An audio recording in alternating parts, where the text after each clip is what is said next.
우리 주제 말씀 함께 들어가겠습니다. 시작. 영광을 바라보고 즐거워합시다. 한번 더 시작. 영광을 바라보고 즐거워합시다. 아멘. 로마서 5장 2절 말씀 우리 함께 읽겠습니다. 시작.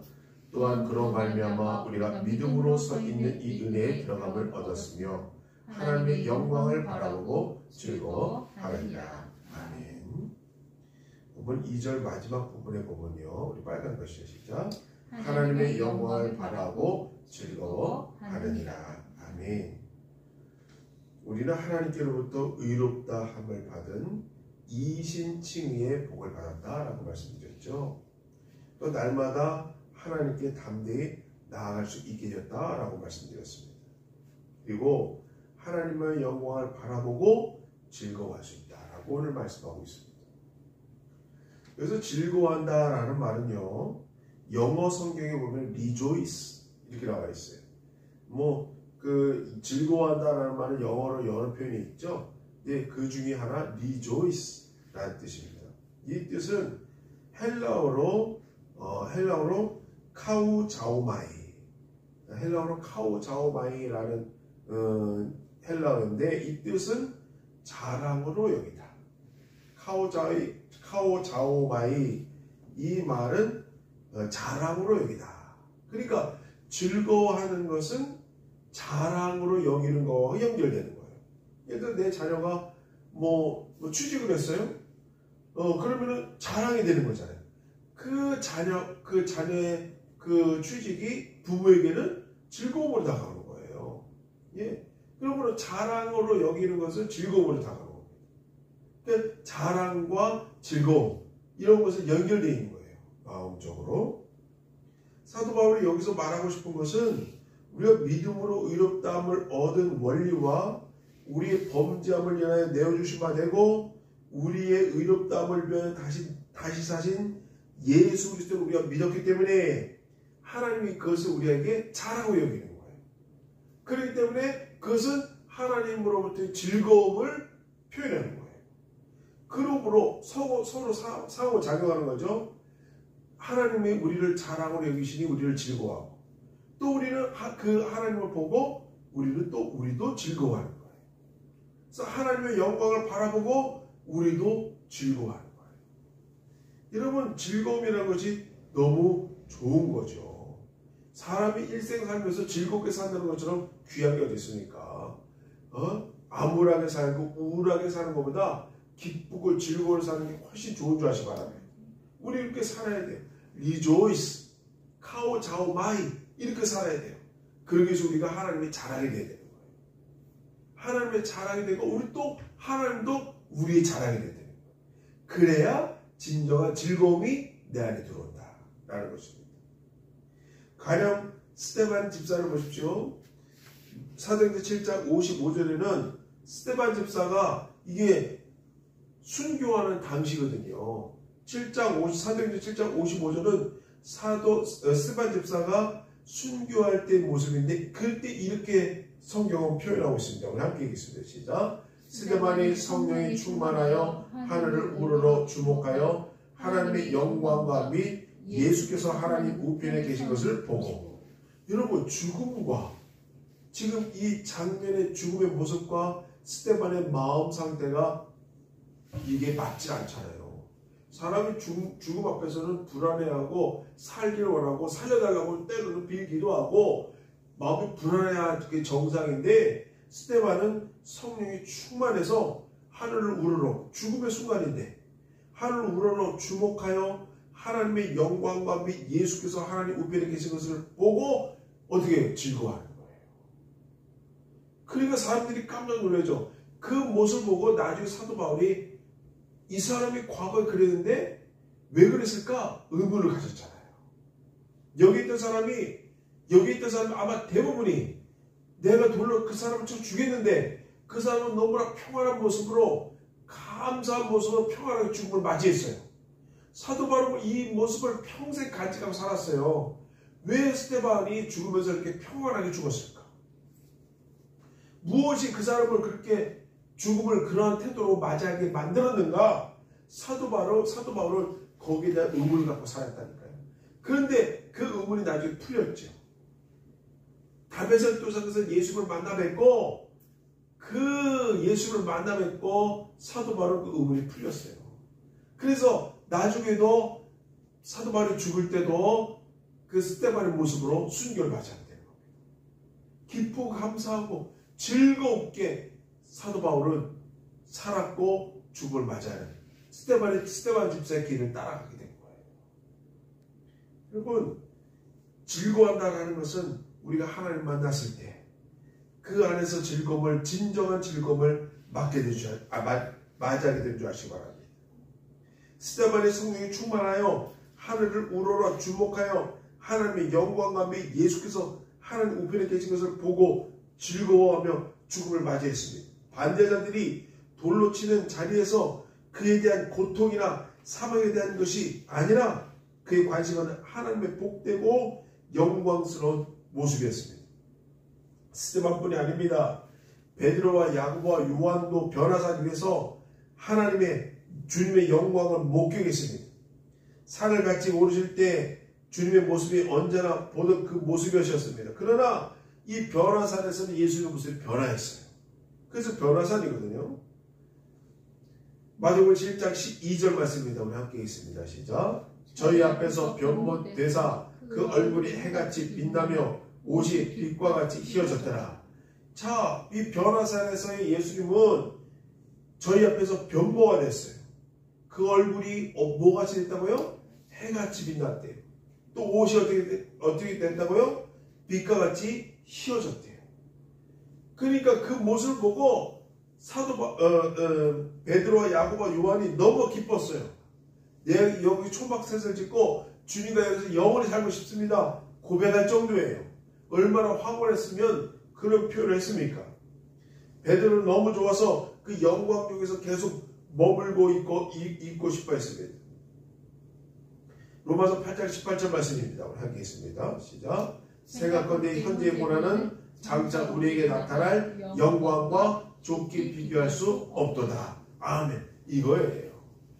현재의 고난, 우리가 이 세상에 살면 고난이 있을 수밖에 없습니다. 사도 바울도 그랬고요.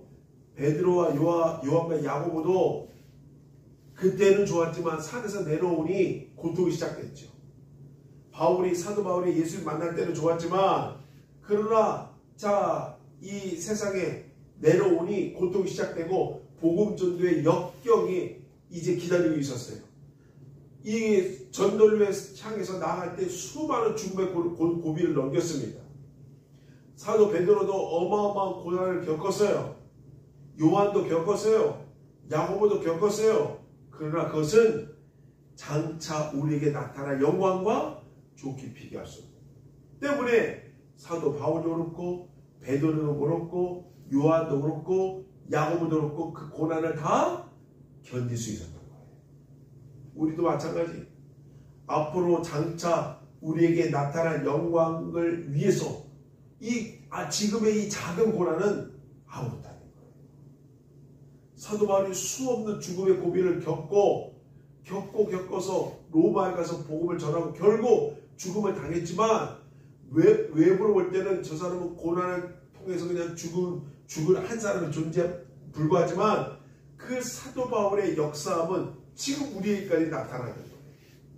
그 영적인 기쁨과 영적인 감사와 감격은 영광은 그 고난과 좋게 비교할 수 없는 거예요.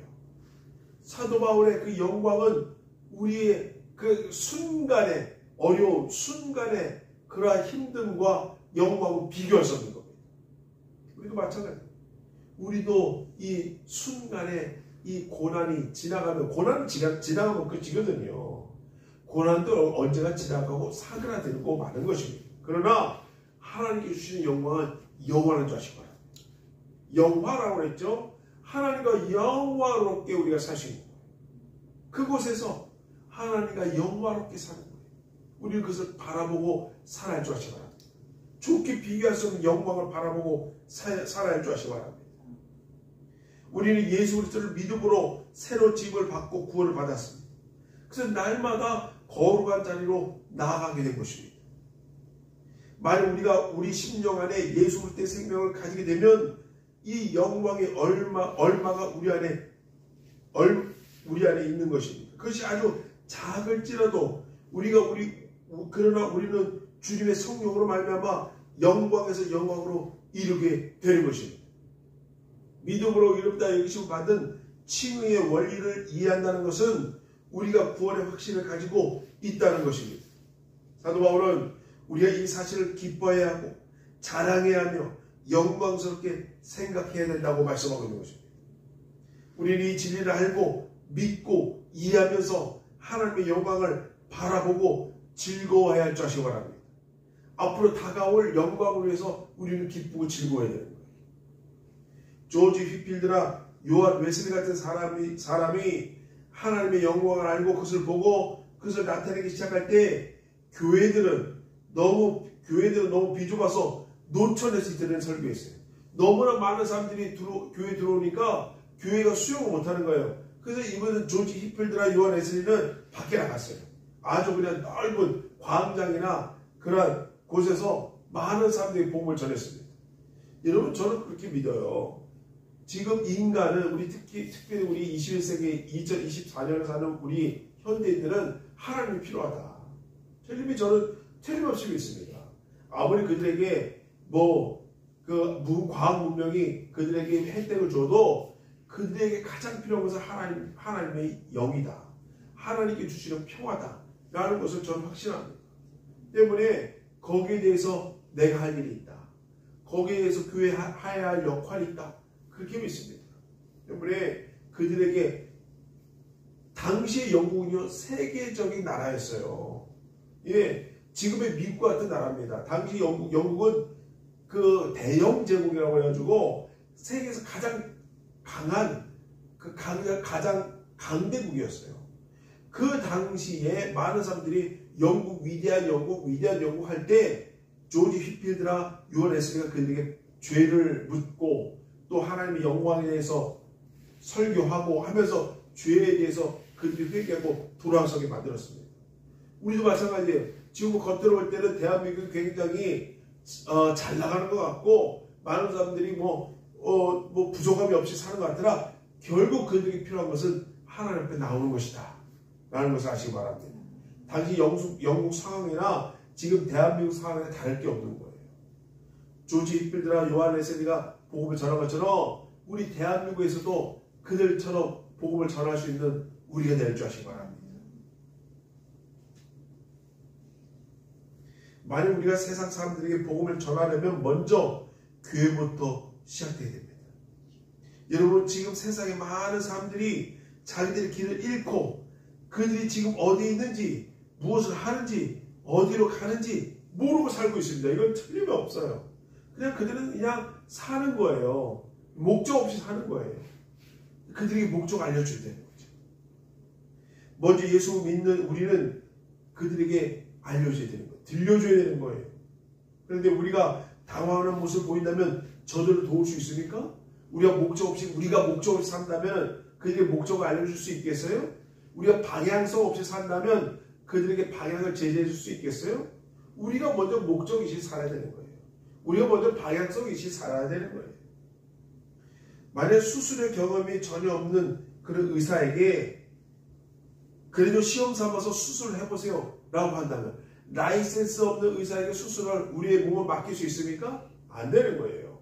우리도 마찬가지예요. 우리가 먼저 방향성을 갖고 믿음의 확신을 갖고 영적인 라이센스를 따야 그들에게 방향성을 제시해주고 그들의 확실한 목표의식을 심어줄 수 있는 거예요.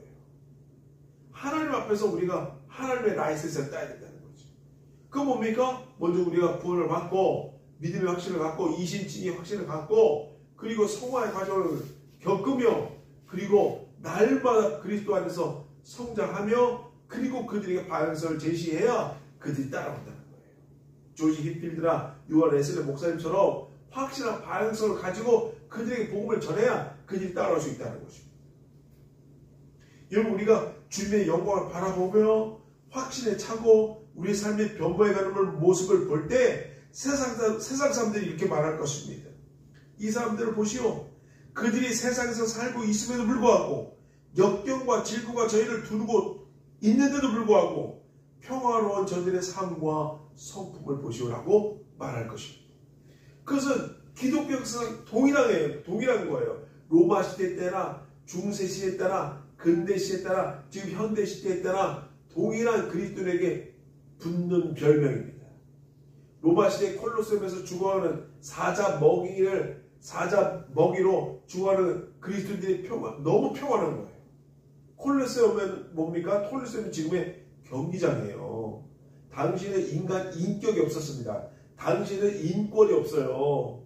그래서 사람을 자기들 외에는 그냥 동물과 비슷한 거예요. 그래서 동물의 먹이를 주고 그들이 살려다가 애원하는 모습을 보면서 그들은 스포츠를 즐겼어요. 예, 그리고 검투사가 검투에서 죽이는 모습을 보고 그 스포츠를 즐겼습니다.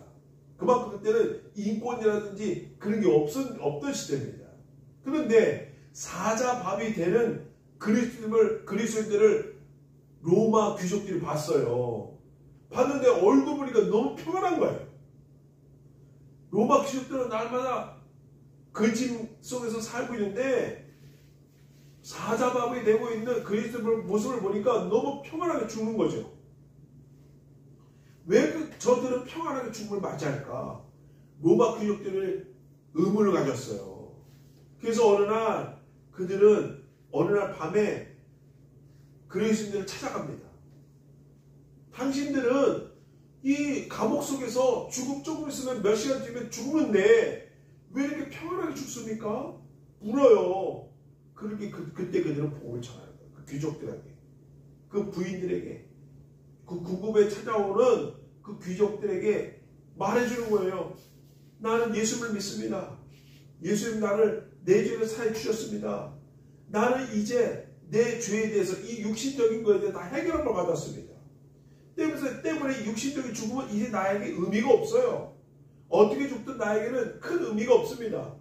오히려 죽으면 난 예수를 만나게 됩니다. 당신에게 예수를 소개합니다. 하면서 복음을 전하는 거죠. 예수님의 인생에 대해서 말해주는 거예요. 그럴 때 그들이 감동하는 거예요.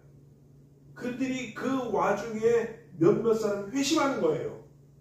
그리고 나중에 몇백 년이 지났을 때 어떻게 됩니까? 로마가 많은 사람들이 그 귀족들이 예수를 믿는 크리스찬이 되는 거예요. 그리고 나중에 이 로마가 완전히 뒤집어지는 거예요. 예수 믿는 도시가 되고 나라가 되는 거예요. 그들의 죽음이 결국 헛된 죽음이 아니라는 거죠. 자, 이겁니다. 여러분, 이 사람을 보십시오. 그들이 세상에서 살고 있음에도 불구하고 역경과 질고가 저희를 두르고 덮고 있는데도 불구하고 평화로운 저들의 삶과 성품을 보십시오. 이것이 그리스도인들이 세상 사람들에게 그동안 비추었던 그리스도의 향기라는 거예요. 우리도 그렇게 살아야 된다. 그 그리스도인들처럼 우리도 그렇게 살아내야 된다는 겁니다. 여러분은 정말 하나님의 영광을 바라보고 즐거워하십니까? 혹 그러지 못하다면 그렇게 되기를 원하십니까? 현재 당하는 환난보다 저 멀리 주님을 바라보시기 바랍니다. 구름 덮이 하늘만 바라보는 것이 아니라 구름 위에 태양을 바라보시기 바랍니다. 골로새 3장 2절에 위의 것을 생각하고 땅의 것을 생각하지 말라라고 말씀했습니다. 위의 것을 생각하는 저희 되시기 바랍니다. 우리 모든 것에서부터 시선을 돌이켜 보이지 않는 영원한 것에 대한 시선을 향하고 거기에 관심을 집중하시기 바랍니다. 그럴 때 날마다 영광의 자리를 향하여 나아가야 될 줄 아시기 바랍니다. 즐거움의 자리를 향하여 나아가야 될 줄 아시기 바랍니다. 마음의 평화를 얻게 될 줄 아시기 바랍니다.